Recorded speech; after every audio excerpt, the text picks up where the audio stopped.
Alors du coup, vous êtes l'auteur de ce livre et dessinateur à la fois? Oui, oui, oui, j'ai écrit certaines histoires, j'ai dessiné d'autres, et puis je dessine mes propres histoires. D'accord. Vous venez de la Réunion? Je viens de Madagascar. Je fais beaucoup de dessins sur le vif. Ça me permet de regarder des gens, de sentir une ambiance.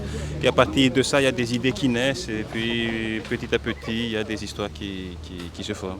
En fait, je ne m'inspire pas que de ça, hein, mais ça joue beaucoup dans ce que je fais. Moi, ça fait 18 ans que je participe à ce festival, donc j'ai beaucoup de lecteurs ici et c'est toujours un plaisir de voir ces gens. Et oui, en fait, je pense qu'un dessin ou le fait de voir un dessin qui se forme, ça attire toujours, ça attire tout le monde. En fait.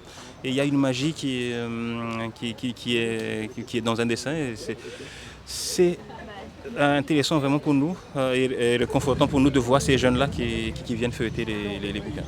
Je vais vous parler de ce livre. C'est Back to Albak, c'est un carnet de voyage et moi, je vis à Madagascar et je suis né dans un petit village qui s'appelle Alatsana Mbaka, et donc on dit Albak. Donc j'ai quitté le village à l'âge de 8 ans et il m'a fallu attendre 27 ans pour faire mon retour dans le village. Et j'ai fait un carnet de voyage à partir de ce retour. Donc c'est des dessins sur le vif, c'est des dessins de... Et parfois je mélange ça de la bande dessinée. Ça. C'est un peu votre autobiographie. Exactement. C'est un peu pour ça que j'aime bien dessiner sur le vif, justement. Et puis, quand j'ai suffisamment de dessins qui a une histoire derrière, j'en fais un livre.